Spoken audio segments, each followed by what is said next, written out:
Assalamualaikum warahmatullahi wabarakatuh. Saya Siti Aisyah, NPM 1921020554. Saya berasal dari Fakultas Syariah, Prodi Hukum Tata Negara, dan saya dari kelas J. Video ini dibuat guna memenuhi tugas mata kuliah Filsafat Hukum Islam dengan dosen pengampu Bapak Hervin Yoki Pradikta, MHI, dengan judul Pendekatan Filsafat Hukum. Yang pertama adalah ilmu hukum.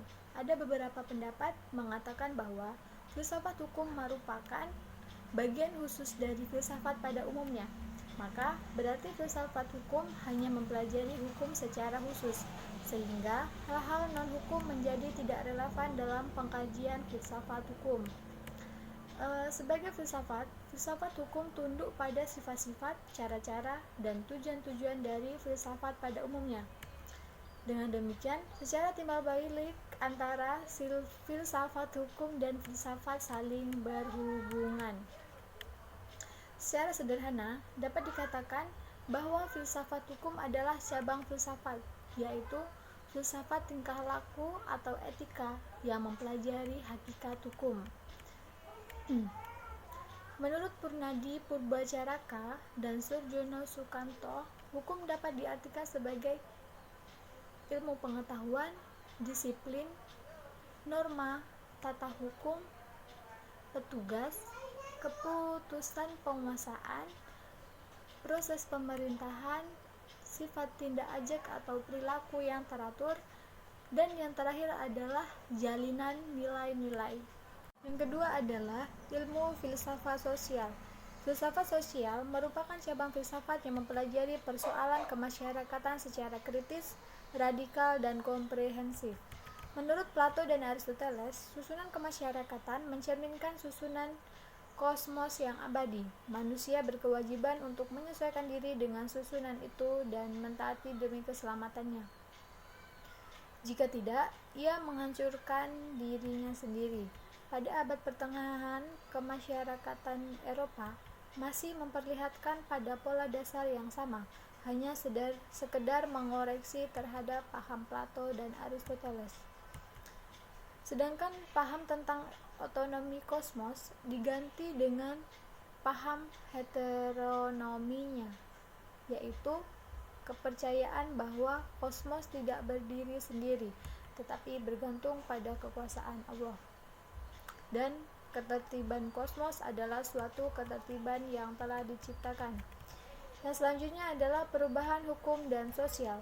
Proses terjadinya perubahan-perubahan pada masyarakat di dunia pada dewasa ini merupakan suatu gejala yang normal yang pengaruhnya menjala dengan cepat ke bagian-bagian lain dari dunia.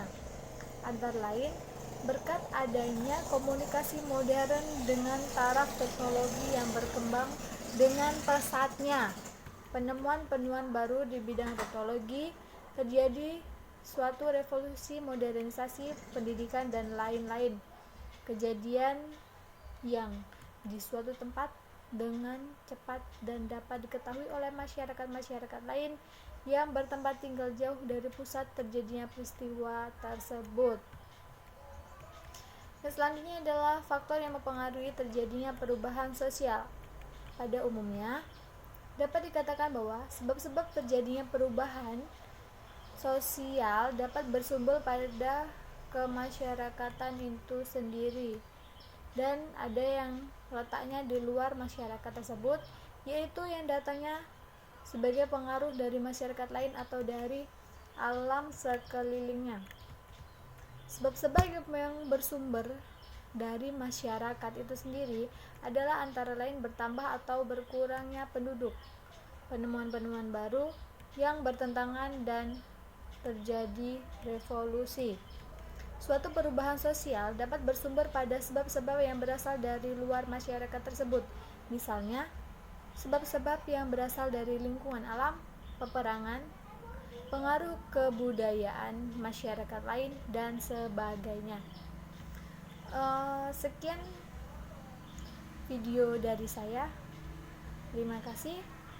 Saya akhiri. Wassalamualaikum warahmatullahi wabarakatuh.